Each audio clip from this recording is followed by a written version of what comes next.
Continuamos desarrollando la experiencia de aprendizaje 4. Iniciamos nuestra segunda semana investigando los logros y desafíos de la salud pública en el marco del Bicentenario. Buenos días, profesor. Estamos conociendo las características que tendrá nuestro ensayo y seguimos con nuestro rol de historiadores. Estoy revisando información y tomando nota en cada uno de los programas. Sí, yo también, profesor. He revisado sobre la peste bubónica. Lo que pasa es que en el programa anterior me quedé con la duda, así que, como historiadora, investigué un poco más sobre ese tema. Es bueno saber sobre sus avances en esta experiencia de aprendizaje. Seguro que nuestros compañeros de la promoción a nivel nacional también están atentos a los programas y están asumiendo el rol de investigadores. Patricia y Jesús, ustedes son sus voces. Patricia nos dice que ha investigado sobre la peste bubónica. Interesante. Hoy nos será de mucha ayuda porque nuestro programa se titula Analizamos las principales enfermedades del siglo XX-XXI en el Perú y su relación con los servicios de salud pública. ¿Podría repetir, profesor?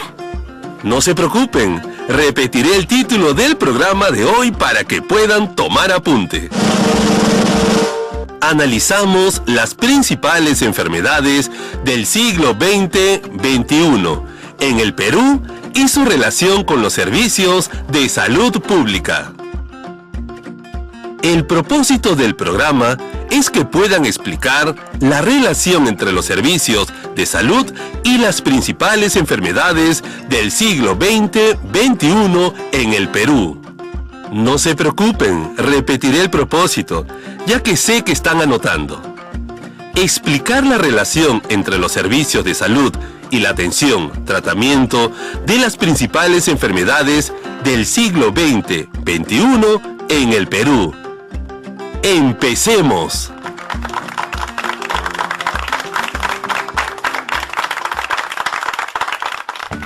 Estamos pasando por momentos muy difíciles por el grave problema de la pandemia. ¿Te has preguntado si es la primera vez que en el Perú y en el mundo suceden este tipo de hechos? ¿Has conversado con tus padres, abuelos o familiares sobre epidemias y enfermedades que han vivido?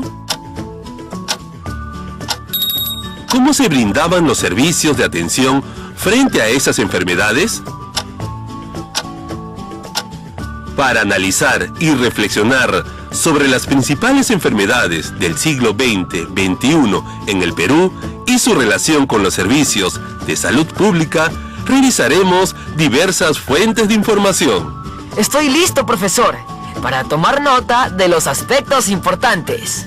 Bien, la primera fuente que leeremos es un extracto de la investigación de Marcos Cueto, titulado El regreso de las epidemias, salud y sociedad en el Perú del siglo XX. Profesor, ¿puedo leer yo? Claro que sí, Patricia. Adelante. La peste bubónica. La peste bubónica se presentó por primera vez en el Perú en 1903. La enfermedad primero atacó a las ratas, encontrándose muchas de ellas enfermas y muertas. Luego empezó a enfermar personas.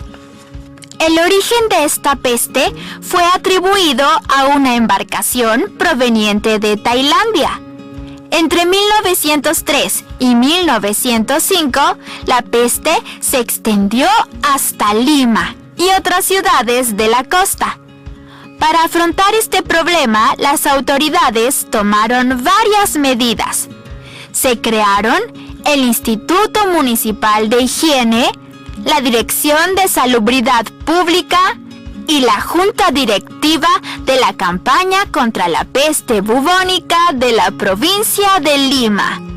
Además, se implementó el lazareto, como centro para aislar y tratar a los enfermos de la peste. Otras medidas que se tomaron fueron la desratización y eliminación de cuyes y conejos, el cierre de escuelas, el reparto de suero antibubónico, la publicación de instrucciones contra la peste en los periódicos, la clausura de correos y correspondencia. El Estado y la población se convencieron de la importancia de la higiene de las calles y casas, por lo que estas medidas lograron reducir los contagios. Si nos ponemos en el contexto de esta enfermedad, debemos tener presente que el avance de la tecnología era mínimo. Sin embargo, las autoridades de ese momento tomaron algunas medidas. ¿Cuáles fueron las medidas que se tomaron frente a esta enfermedad? ¿Qué cambios se produjeron frente a esas medidas tomadas? Profesor, yo anoté algunos aspectos importantes de la fuente. Se crearon en el Instituto Municipal de Higiene, la Dirección de Salubridad Pública y un lugar para aislar y tratar a los enfermos de la peste. También tenían medidas de bioseguridad, igual que ahora, solo que en ese entonces esas medidas se publicaban solo en los periódicos. La fuente también nos dice que se cerraron las escuelas, igual que ahora. Se repartía el suero antibubónico. ¡Ah! También desratizaron y eliminaron cuyes y conejos. Muy bien. Su participación es muy importante, pero aún nos falta responder. ¿Qué cambios se produjeron frente a esas medidas tomadas en la población? Los cambios en la población son que, a partir de esta peste, se preocuparon más por la limpieza o higiene personal y también de las calles. Esto en algunos casos permanece hasta hoy, porque siempre estamos preocupados por nuestra higiene personal. Otra cosa que permanece solo en algunos casos es la higiene y limpieza de las calles, ya que tenemos calles y espacios públicos sucios y descuidados. Entonces, frente a un problema de salud, como fue la peste bubónica, se tomaron medidas para enfrentar la enfermedad. Con el paso del tiempo, vemos que este hecho histórico ha traído cambios y permanencias en nuestra sociedad. ¿Qué otras enfermedades hemos tenido en el Perú? Continuemos revisando las enfermedades del siglo XX-XXI en el Perú y su relación con los servicios de salud pública. A continuación leeremos un artículo de la revista peruana de Medicina Experimental y de Salud Pública. Tuberculosis en el Perú. Situación epidemiológica, avances y desafíos para su control. Jesús, por favor. Con gusto, profesor. La tuberculosis. Durante los años 90, el Programa de Control de Tuberculosis en el Perú accedió a recursos económicos que le permitió brindar tratamientos gratuitos para tuberculosis sensible, tener recursos para laboratorio y diagnóstico, así como para capacitar al personal e impulsar el tratamiento supervisado en primera y segunda fase como estándar nacional. El Programa Nacional de Control de Tuberculosis comenzó a ser considerado como parte de la estrategia gubernamental de lucha contra la pobreza extrema. Durante los años 2011 a 2015 se han logrado importantes avances en el control de la tuberculosis en el Perú, con una sostenida reducción de la incidencia de tuberculosis y con un mayor compromiso. Sin embargo, aún hay una agenda pendiente y desafiante para conseguir que, en el año 2035, se declare el Perú como libre de tuberculosis, tasa de incidencia menor o igual a 10 casos de tuberculosis por cada 100.000 habitantes. Profesor, esta es una enfermedad que todavía tienen algunas personas. Mi abuelo dice que tuvo tuberculosis cuando era joven. ¿Cómo han respondido los servicios de salud en el Perú frente a esta enfermedad? La fuente que acabamos de leer dice que nuestro país no se ha declarado libre del mal. Significa que todavía hay enfermos por tuberculosis. Claro, hay menos, pero todavía hay. Las medidas que se han tomado es que se brindan tratamientos gratuitos a las personas que sufren el mal.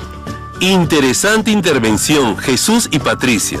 Pero aún nos falta analizar los cambios que produjeron en los servicios públicos y en la población, además de identificar qué aspectos permanecen y cómo esos cambios o permanencia están relacionados con los servicios de salud.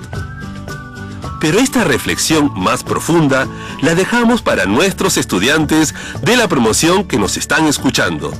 Sigamos atentos a la siguiente información que nos ayudará a tener más datos para las reflexiones que estamos realizando.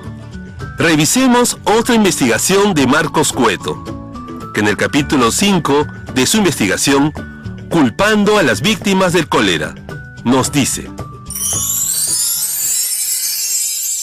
el cólera llegó al Perú en 1991.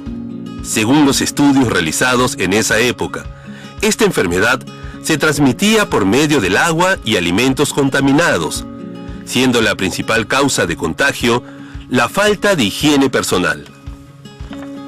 El Ministerio de Salud dio recomendaciones pertinentes para evitar la transmisión de la enfermedad por el agua o alimentos contaminados. En provincias, los colegios médicos, las direcciones subregionales de salud, las instituciones encargadas del suministro del agua y las municipalidades hicieron eco de las recomendaciones del ministerio.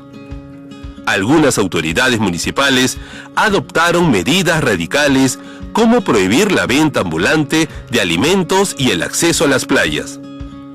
Los diarios de provincia difundieron la necesidad y las maneras de hervir el agua, lavarse las manos, usar letrinas, fabricar suero casero, utilizar lejía como antiséptico y evitar pescados, mariscos y verduras. La preparación del suero casero consistía en la combinación de una cucharada de sal y 8 cucharadas de azúcar en 1 litro de agua hervida.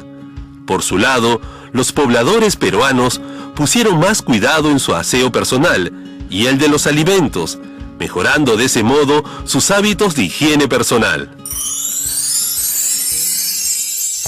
Esta enfermedad no es tan lejana.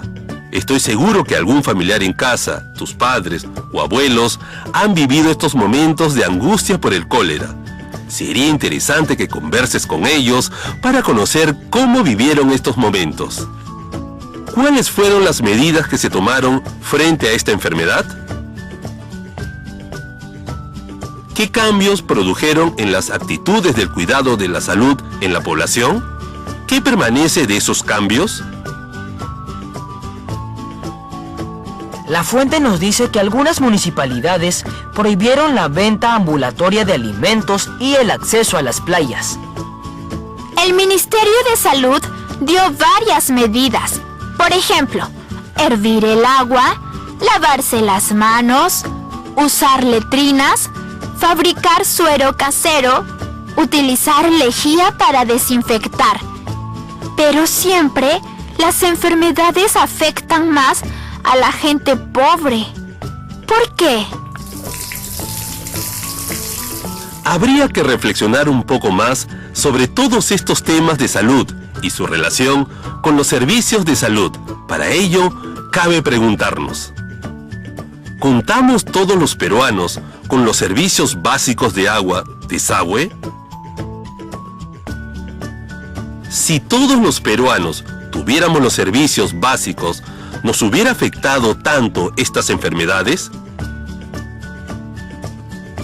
¿Qué tiene que ver la salud y los servicios básicos para la población? Estas preguntas nos ayudarán no solo a reflexionar respecto a la pregunta que nos hace Patricia, sino que activa mi rol de historiador e investigador. El cólera nos dejó grandes lecciones y sobre todo cambio de actitud, con la higiene personal y el cuidado en la preparación de los alimentos.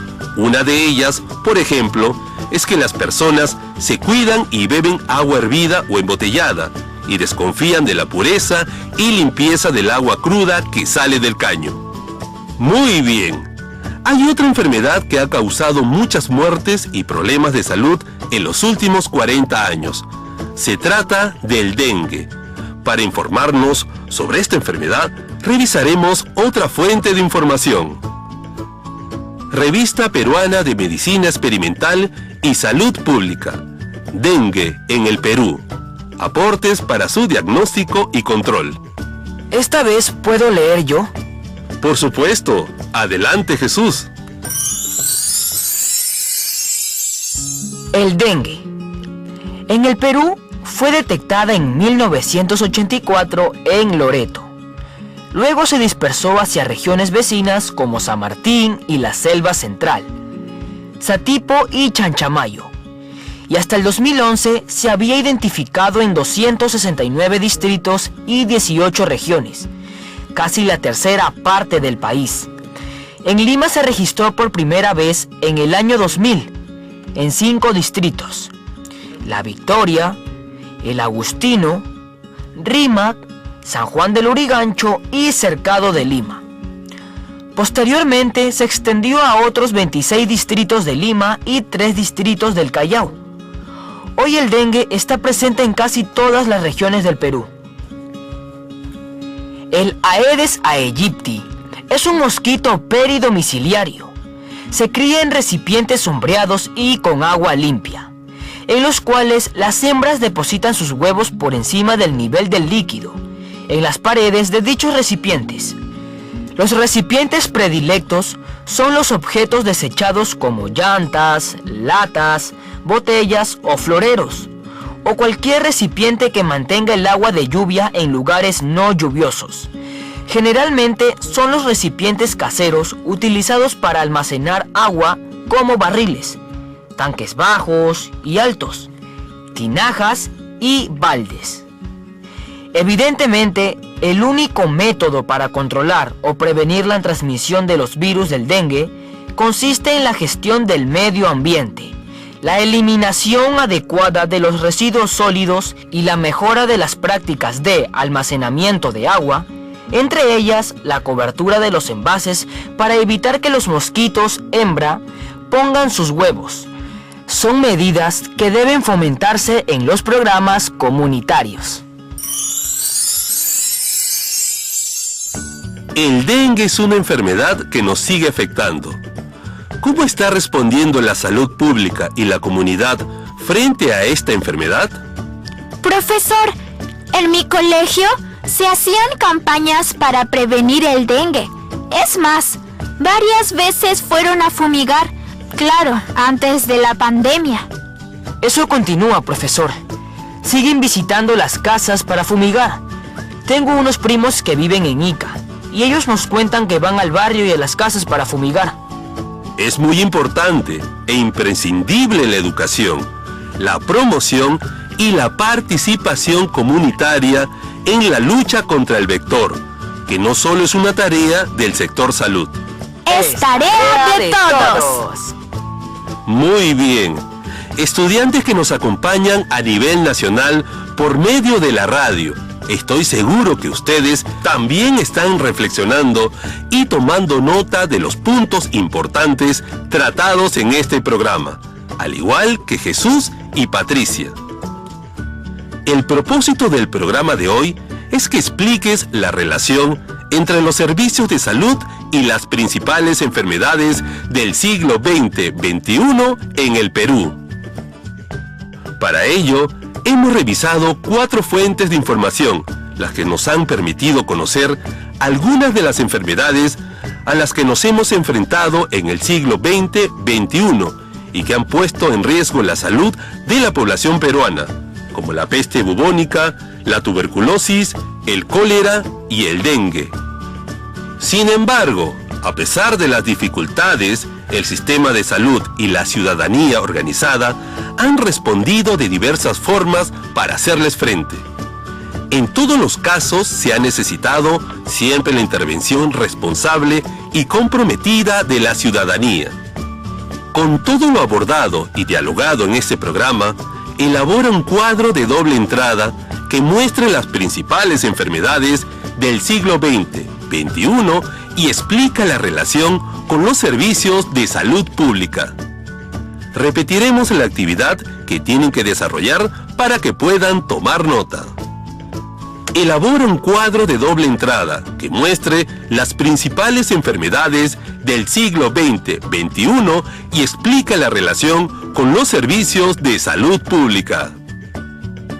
Ten en cuenta estos criterios cuando elabores el cuadro de doble entrada. Utiliza constantemente una diversidad de fuentes de información para analizar un hecho o procesos históricos. Explica las relaciones existentes entre las principales enfermedades del Perú en los siglos XX, XXI y los servicios de salud pública. Para desarrollar la actividad, revisa tus apuntes de lo trabajado el día de hoy.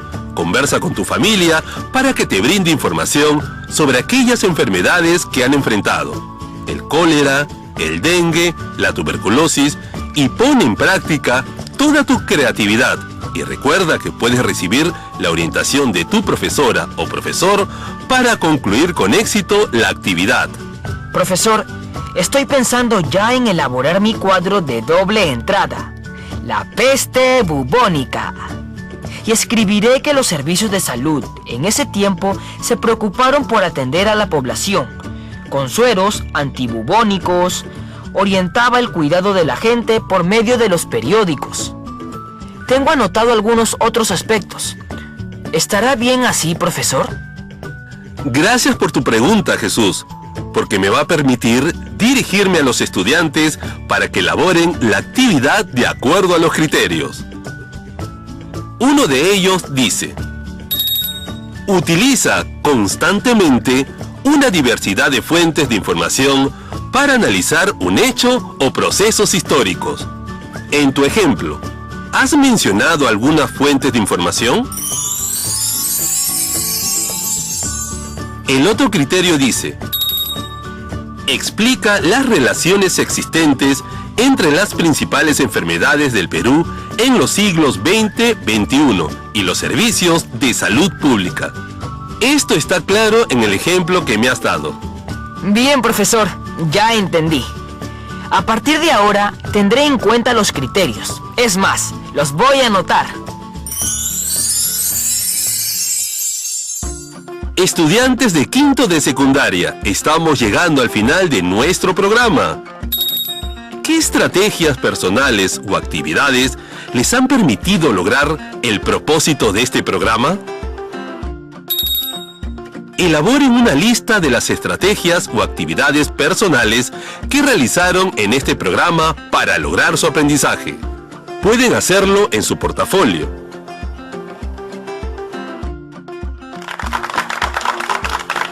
Felicitaciones a los estudiantes del quinto grado de secundaria por su atención y ganas de aprender. Estudiantes del quinto grado de secundaria, esperamos que esta experiencia vivida les ayude a fortalecer sus competencias. ¡Hasta nuestro próximo encuentro!